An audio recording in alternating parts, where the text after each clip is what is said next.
3 বছরে বেশি সময় ধরে জেলেই রয়েছেন প্রাক্তন শিক্ষামন্ত্রী পার্থ চট্টোপাধ্যায়। অবশেষে প্রাথমিক শিক্ষক নিয়োগ দুর্নীতিতে সিবিআই এর মামলায় শর্ত সাপেক্ষে জামিন দিলেন কলকাতা হাইকোর্টের বিচারপতি শুভ্রা ঘোষ। বিষয়টি জানাজানি হতেই চাকরি প্রার্থীদের গলায় হতাশার সুর স্পষ্ট। চাকরি প্রার্থী অর্ণব ঘোষ বলেন, বিচার প্রক্রিয়া যদি শক্ত হাতে না ধরে তাহলে দুর্নীতি শাখা প্রশাখা ক্রমশ ক্যান্সারের মতো ছড়িয়ে পড়বে, শেষ করবে গোটা সমাজকে। বিচার প্রক্রিয়া যদি শক্ত হাতে এই বিষয়গুলো না দেখে, দুর্নীতির এই শাখা প্রশাখা ক্রমাগত বিস্তার হতে হতে শেষ পর্যন্ত এমন জায়গায় যাবে তা দুর্নীতি যেন ক্যান্সারের মতো সমস্ত সমাজকে শেষ করে দেবে। আমরা সাধারণ চাকরি প্রার্থী হিসেবে একথাই বলতে পারি, অশুভ শক্তির বিনাশ হওয়ার কথা ছিল, শুভ শক্তির জাগরণের হওয়ার কথা ছিল, কিন্তু আমরা ক্রমাগত হতাশ হচ্ছি বিচার ব্যবস্থা এবং বিশেষত তদন্ত প্রক্রিয়ার এই অকর্মণ্যতা অপদার্থতা থেকে। 2022 সালের 22 জুলাই নিয়োগ দুর্নীতি মামলায় কেন্দ্রীয় তদন্তকারী সংস্থার হাতে গ্রেফতার হন পার্থ চট্টোপাধ্যায়।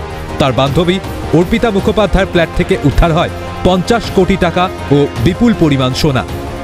এত বড় দুর্নীতি হলো কার নির্দেশে? এই দুর্নীতি কি পার্থ চট্টোপাধ্যায়, মানিক ভট্টাচার্যের মধ্যেই সীমাবদ্ধ?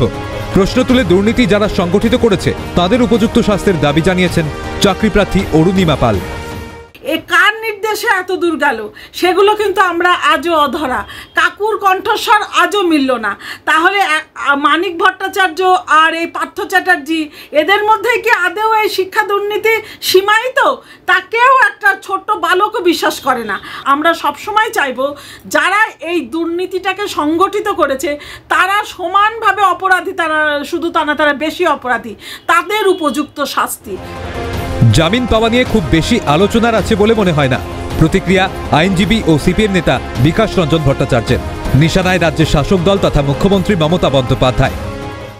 উনি প্রায় 3 বছরের উপর বিচারাধীন অবস্থায় রয়েছেন হেফাজতে, সুতরাং জামিন পাওয়া নিয়ে খুব বেশি আলোচনা কিছু আছে বলে আমি মনে করি না। যেটা দ্রুত করতে হবে, ট্রায়ালটাকে দ্রুত শুরু করতে হবে এবং ট্রায়ালটা হলে পরেই তখন তৃণমূল এবং মুখ্যমন্ত্রী সহ এদের সকলে আসল চেহারাটা আরো বেরিয়ে পড়বে। নিয়োগ দুর্নীতির মাস্টার মাইন্ড কি পার্থ একাই, নাকি তাকে বলির পাঠা করা হয়েছে? গত 3 বছরে মেলেনি সেই প্রশ্নের উত্তর, আর কোনোদিন মিলবে কিনা তাও অজানা। কিন্তু যাদের জন্য হাজার হাজার চাকরি প্রার্থীর জীবন তলিয়ে গেছে অন্ধকারে, তারা কি থেকে যাবে পর্দার আড়ালেই? ক্যামেরায় পুষ্পা দেবনাথের সঙ্গে রেশমি দাসের রিপোর্ট, ক্যালকাটা নিউজ।